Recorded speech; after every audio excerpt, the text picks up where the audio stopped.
Salut, moi c'est Olivier, permis A2. Mon truc, c'est les scramblers, et si je suis dans cet avion, c'est parce que Honda m'a invité à leur présentation presse pour découvrir leur nouveau scrambler, le CL500. Pour l'occasion, je suis donc à Séville, en Andalousie, donc dans le sud de l'Espagne. Je vais être entouré de nombreux motojournalistes pour qui c'est leur quotidien, et moi, comme c'est la première fois, je vais te faire découvrir l'envers du décor. Alors, d'habitude, pour mes road trips, je suis plutôt team bivouac, soit en tente, soit en hamac. Mais bon, là, on m'a proposé un hôtel 5 étoiles et il était compliqué de refuser. Donc l'idée, c'est qu'on a été accueillis par les organisateurs de l'événement. Quelques paperasses plus tard, on se retrouve à découvrir nos chambres, et je dois dire que je n'ai pas été déçu. On avait un peu de temps avant la présentation du soir, on s'est donc décidé avec un petit groupe d'aller visiter Séville, et donc on a pu admirer son patrimoine, ses édifices. On a pu constater sa diversité botanique, il y a énormément de spécimens différents d'arbres, d'arbustes, de fleurs, les jardins sont riches. On a pu observer également qu'il y a beaucoup d'orangers, donc ça sent la fleur d'oranger partout dans la ville, c'est superbe. Et puis après, une chose qu'on a adoré aussi, c'est se perdre dans les petites ruelles, c'est très chaleureux, c'est très beau, c'est très très bien décoré. Et on adore s'y perdre.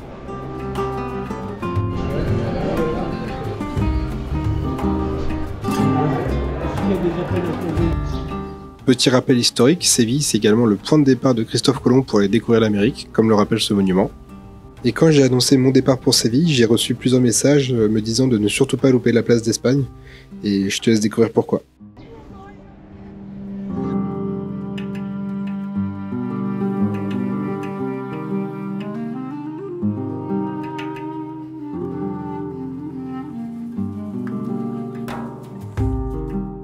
Petite info cinématographique, la place d'Espagne a servi comme décor pour représenter la planète Naboo dans Star Wars épisode 2.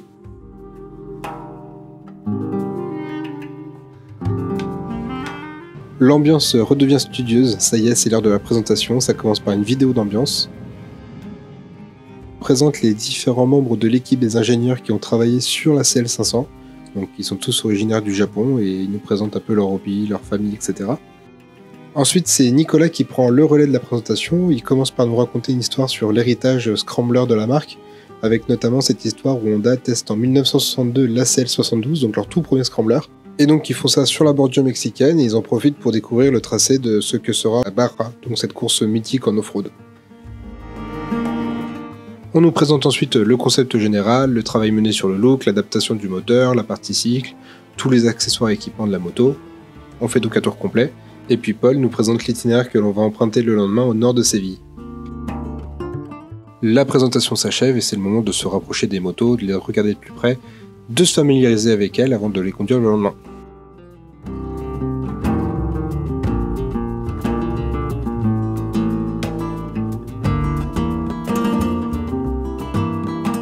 Ingénieurs, équipe Honda et motojournalistes se retrouvent autour d'une table pour dîner le soir. C'est l'occasion de faire un peu de lien. Et voici le moment tant attendu. Elles sont toutes là, elles n'attendent que nous. What's your name? Olivier. Olivier. Tous les coloris sont représentés, le noir, le kaki, le bleu et l'orange, et certaines sont équipées avec le pack Adventure et d'autres sont de série. Honda CL500 presentation. Very nice to see you all. We have the presentation last night. You will understand maybe 160 km outside Seville and in Seville. Et ça me fait sourire de me retrouver avec une moto orange à l'effigie de tous les orangers qu'on a déjà pu croiser et qu'on va croiser encore plus tard. Et je suis d'autant plus content que j'ai le petit pack Adventure qui me fait vraiment plaisir, j'aime bien ce look qui fait un peu plus baroudeur.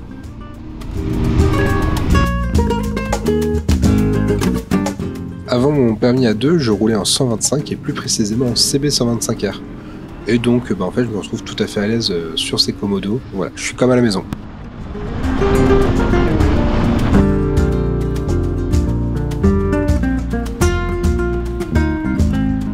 Pour le moment, l'objectif c'est vraiment de quitter la zone de Séville.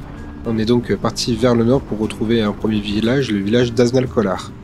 Alors bon, moi j'étais déjà dépaysé, mais alors tous ces orangers qui m'ont craché leurs effluves de fleurs d'oranger, j'en pouvais plus, j'ai littéralement plané. Donc Aznalcóllar qu'on est en train de traverser là, c'est la porte d'entrée vers le parc naturel de la Sierra Norte, donc c'est un ensemble de montagnes plutôt de basse altitude. Et donc notre itinéraire nous fait tourner autour de la Rio Agrio, donc la rivière Aigre en français, et ce nom est dû à son goût, a priori à cause de toutes les exploitations minières qui y aux alentours. Personnellement, j'ai pas goûté, mais si l'envie t'en prend, je te laisse y aller. Incroyable cette route. Alors à l'époque où j'étais en 125 et avant de connaître les scramblers, je ziotais le CMX 500, donc le Rebel 500, donc le custom de chez Honda. Et voilà, après j'ai découvert le plaisir de rouler dans les chemins et clairement cette machine n'est pas taillée pour cet exercice. Mais en tout cas, force est de constater que le CL et le CMX partagent un certain nombre de traits en commun. Je pense notamment au phare, au contour, le Neyman sur le côté, le réservoir, le cadre. Voilà, on sent que c'est vraiment les deux cousins les plus proches.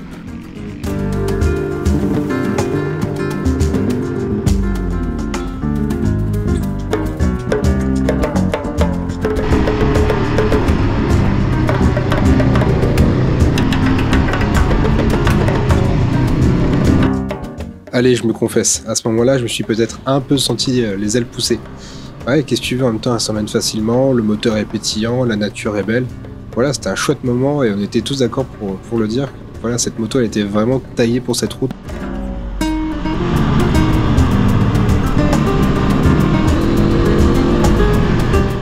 Allez, c'est parti pour le commentaire sur la position. D'abord, je vais me rasseoir. Dans l'idée, c'est qu'entre la position des repose-pieds et le guidon relevé, on a une position droite que j'affectionne particulièrement, hein, voilà, c'est dans mes habitudes maintenant. Au niveau du feeling, on a là sur le paquet de Venture des grips, voilà, piège à l'eau au niveau des repose-pieds, donc ça accroche bien avec les chaussures à crampons. Au niveau du réservoir, il y a les protections en caoutchouc que au début je trouvais pas si économique que ça, puis finalement ça se laisse oublier, puis c'est même plutôt pratique en off-road. Et puis enfin le guidon est large mais sans être non plus exagérément large, donc voilà, non franchement bon feeling sur l'ensemble.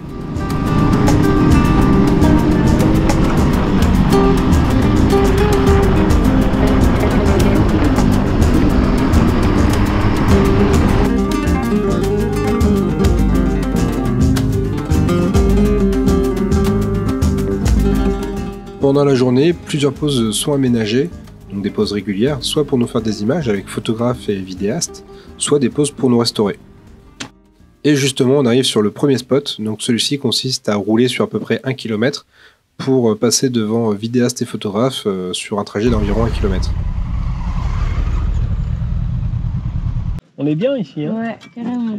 On est pas mal du tout. Et on se disait avec Olivier, en fait, la route, elle convient parfaitement à cette moto. Hein. C'est tranquille. This is our first photo point, okay? So you can leave your bag here if you have a bag to leave, because we will go 4 passes. 4 passes Okay. and come back. And then after we've done 4 passes, we then go coffee. Okay? Ok. Incroyable. C'est cool, hein. Incroyable. Que ce soit la route ou la bécane, les deux franchement...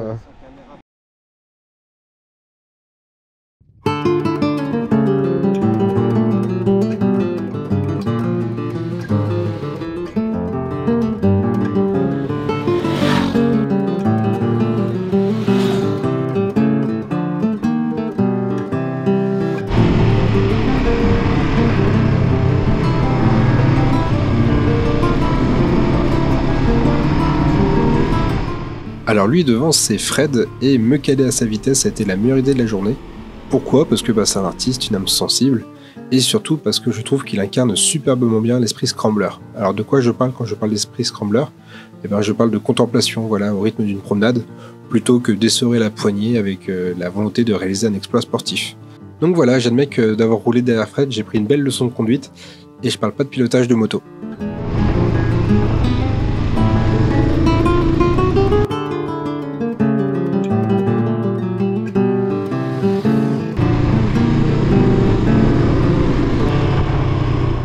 Il est 10h et comme l'a promis l'organisateur, c'est l'heure de la pause café. Nous voici donc à Alamo.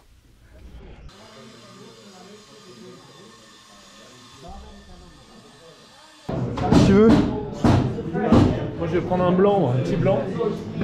Hein? Tu sais comment on l'a regardé? Ouais, genre... Oh, le poivreau. Quoi? Ça se dit en espagnol, double espresso? Double expresso. How do we say Spanish? Americano. Americano. Yeah, okay. Ok. Je savais que les journalistes pouvaient faire preuve de curiosité, voilà, c'est leur métier d'être curieux. Mais je dois dire que j'ai été décontenancé par ceux-là qui découvraient ce que c'était qu'une GoPro. Julien, Damien, je vous fais la bise. Pour me remettre de cette expérience, je me suis tourné vers les pâtisseries au miel et à la fleur d'oranger. Décidément, c'est vraiment la thématique de ce séjour. Mais c'est important, n'hésitez pas à leur donner aux sentiments, parce qu'ils sont là pour ça en fait. À un moment, on est passé dans une ville, avant le shot, Oui. avec des orangers tout le long. Ça sentait super bon. L'odeur de la rue. Magnifique. Après avoir échangé ma moto avec Camille de Doxy, c'est avec Colin de Road Trip Magazine que nous échangeons nos motos. Ouais, la orange, ouais. Jusque-là, tout va bien. Jusque-là, tout va bien.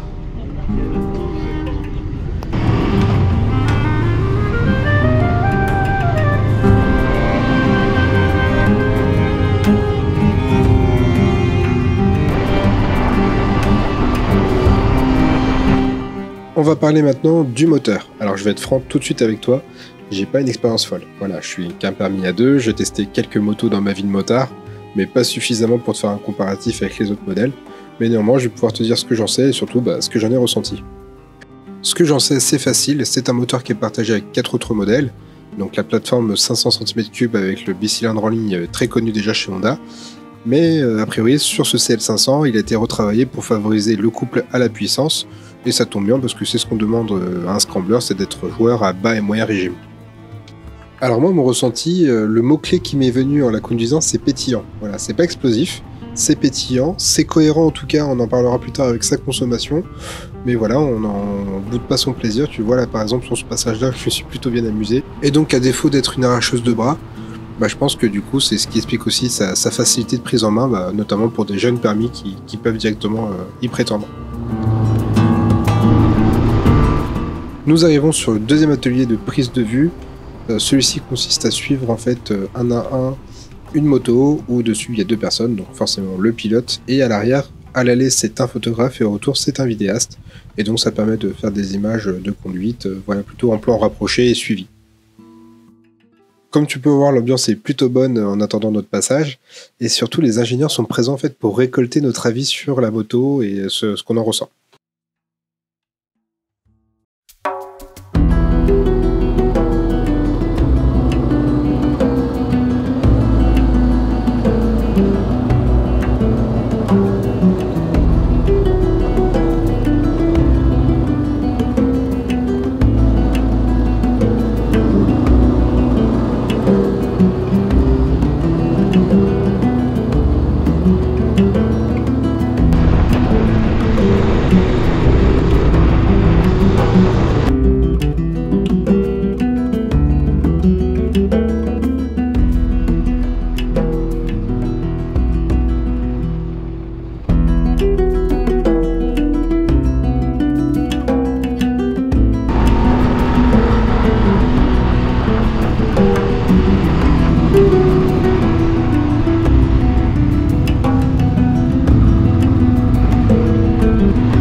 L'heure du déjeuner arrive et tu sens que les motojournalistes ont faim, effectivement le rythme s'accélère.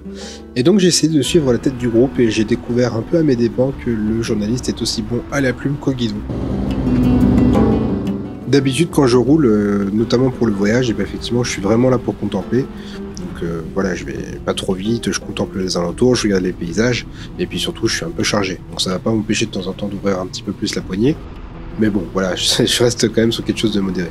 En revanche, les motojournalistes m'ont expliqué que, tout en restant en sécurité, parce que c'est quand même quelque chose d'important, ça serait une faute professionnelle, ils cherchent un petit peu quand même à pousser la moto dans ses retranchements, pour voir de quoi elle est capable, tout simplement pour pouvoir la tester et la jauger le mieux possible. Alors, est-ce que c'est une information véritable ou est-ce que c'est juste une excuse pour s'amuser? Eh ben, j'en sais rien. En tout cas, j'ai pas été assez rapide pour les rattraper et leur poser la question.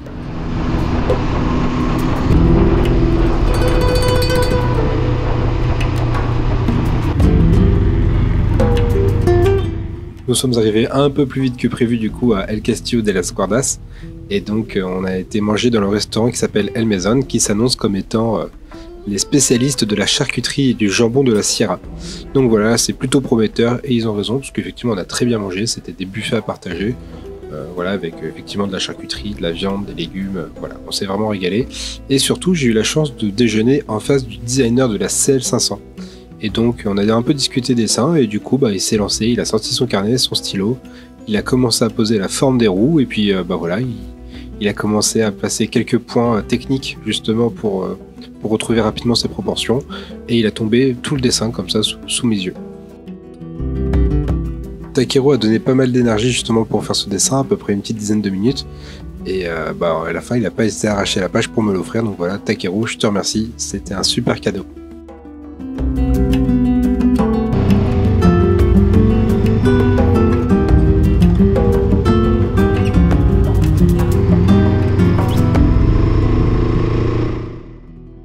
Cette route, on aurait voulu qu'elle dure une éternité. Alors elle n'était pas franchement arrangeante pour nos estomacs déjà bien remplis, on venait tout juste de quitter la table. Mais franchement, regarde-moi ce régal. Entre les chênes de liège, les chênes verts, les arbustes, tout est verdoyant, tout est... c'est magnifique, la météo elle est incroyable, le ciel est bleu, il y a juste les quelques nuages qu'il faut pour que ça rende joli à l'image. Voilà, la route elle est sinueuse, elle traverse toute cette nature. Bref, on aurait vraiment voulu que ça dure plus longtemps. Mais ces quelques kilomètres nous ont rapidement fait arriver du coup à l'atelier suivant, l'atelier off-road, pour se faire filmer et photographier sur les pistes de terre. Parce que bon, c'est quand même un scrambler. Hein.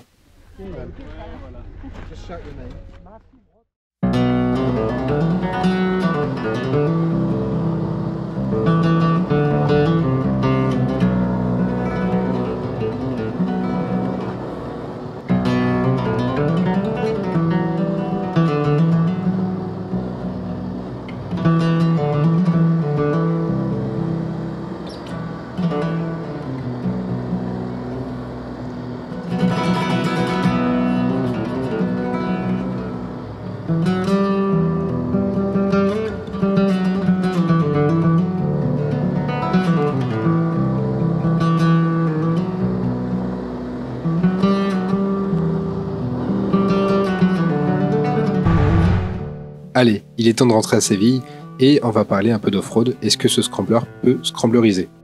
Alors moi je vais te répondre comme ça par défaut, oui, effectivement, pour quitter le bitume et aller sur les chemins. Elle est légère avec ses 192 kg tout plein fait. Elle a une roue de 19 pouces à l'avant, les pneus sont des pneus mixtes. Après ça peut aussi se changer pour du pneu crampon pour un peu plus d'accroche. Les suspensions travaillent bien, la position debout est agréable. Allez, petit bémol quand même, je regrette l'absence au catalogue des accessoires du sabot moteur et des crash bars. Pour moi, c'est essentiel de protéger sa moto quand on part comme ça en off-road, d'autant que les collecteurs d'échappement sont quand même bien exposés. Donc voilà, il faudra se tourner vers les équipementiers tierces pour s'équiper. Quand même un dernier frein que j'identifie, l'impossibilité de désactiver l'ABS. Et oui, c'est quand même dommage de partir en off-road et de ne pas pouvoir désactiver ça, Honda ne l'a pas prévu. Voilà, donc il faudra composer avec cette assistance électronique. Bon, que ça ne serve pas de prétexte pour ne pas aller sur les routes carrossables, etc., ça sera quand même largement suffisant. Mais bon, on aurait aimé que Honda le prévoie.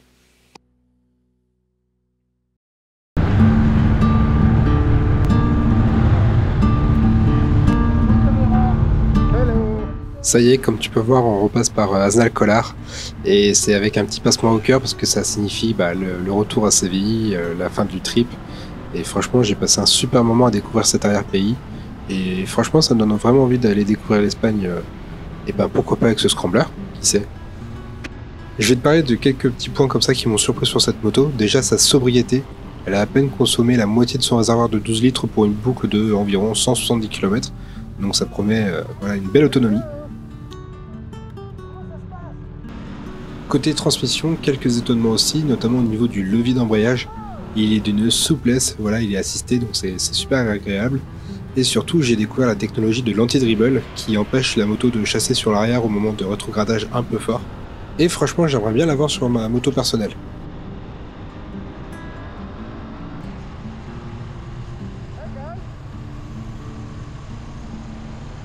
Allez, je vais profiter qu'on arrive à Séville pour parler rapidement du look. Eh bien écoute, moi je le trouve plutôt réussi. Paquet de venture obligatoire pour lui donner son petit look de baroudeur. Mais après, si on veut parler spécifiquement de sa signature, pour moi qui est donc son échappement en position haute, écoute, moi ça m'évoque justement des pièces mécaniques de gros robots qui sont présents dans la culture japonaise. Donc quand j'en ai parlé au designer, il m'a plutôt parlé de problématiques liées à l'Euro 5, liées des soucis de design. Mais bon, je suis sûr qu'il a été influencé quand même par sa culture personnelle.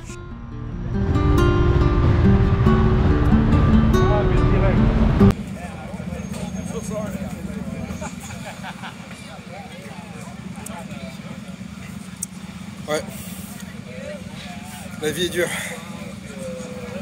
Par un débrief, cette moto, elle est juste mortelle. Honnêtement, elle s'est sortie au moment où je cherchais une moto. Voilà, typée Scrambler. Franchement, je pense que je serais allé là-dessus. Enfin, du coup, à la photographie, je me suis vraiment rendu compte que les mecs au design, ils avaient fait un super boulot. Le comportement moteur, ça répond, ça envoie, c'est réactif. Le poids, c'est super cool parce que du coup, 180 kg, ça s'emmène comme un vélo dans les virages, c'est cool. Je dis plein de fois c'est cool, mais parce que voilà, c'est le sentiment général. Non, franchement, je recommande. Après un retour à chaud avec un granité bien frais, eh bien je voudrais saluer et surtout féliciter tous mes compagnons journalistes. Alors, pourquoi ? Parce que je me suis bien rendu compte que de délivrer un avis à chaud comme ça, c'est vraiment pas évident. Quand je vois les journalistes qui enregistrent leurs vidéos à côté des motos, en ayant déjà un discours bien organisé, qui savent exactement quoi dire, qui font preuve de discernement, voilà, je suis admiratif. Le lendemain, ils écrivent leurs articles. Moi, juste, je suis encore dans l'émotion, quoi. Je profite du moment. Pour moi, tout est juste super génial. Donc voilà, bravo à eux. La nuit tombe sur Séville et Honda a eu la bonne idée de nous inviter à voir un spectacle de flamenco. Je trouve que c'est une belle façon de clôturer ce séjour. Et je voudrais dire merci à Honda d'ailleurs de nous avoir fait visiter l'arrière-pays. Je pense que peu de touristes ont l'occasion de voir cette partie-là de Séville. Et c'était une chouette expérience.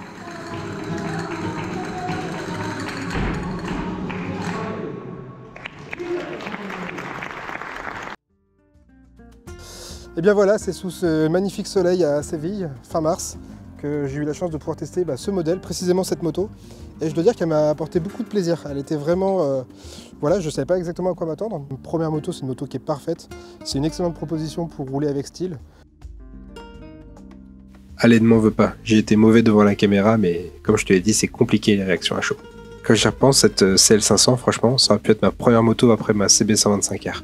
J'aime beaucoup son concept de petite aventurière et on connaît Honda pour sa réputation de faire des motos fiables. Dans ma pratique de la moto, je fais des road trips sur plusieurs jours et je bivouac chaque soir. Qu'est-ce que j'attends d'elle ? Eh bien déjà un look néo-rétro un peu baroudeur, pas forcément très puissante mais avec un couple intéressant, bien protégée avec une position debout agréable pour aller chercher les spots de bivouac justement. Elle doit être capable d'embarquer un peu de bagagerie souple pour emporter tout le matos. Et honnêtement, je pense qu'une fois bien préparée, cette CL500, ça pourrait être une formidable partenaire de voyage pour qui aime la simplicité.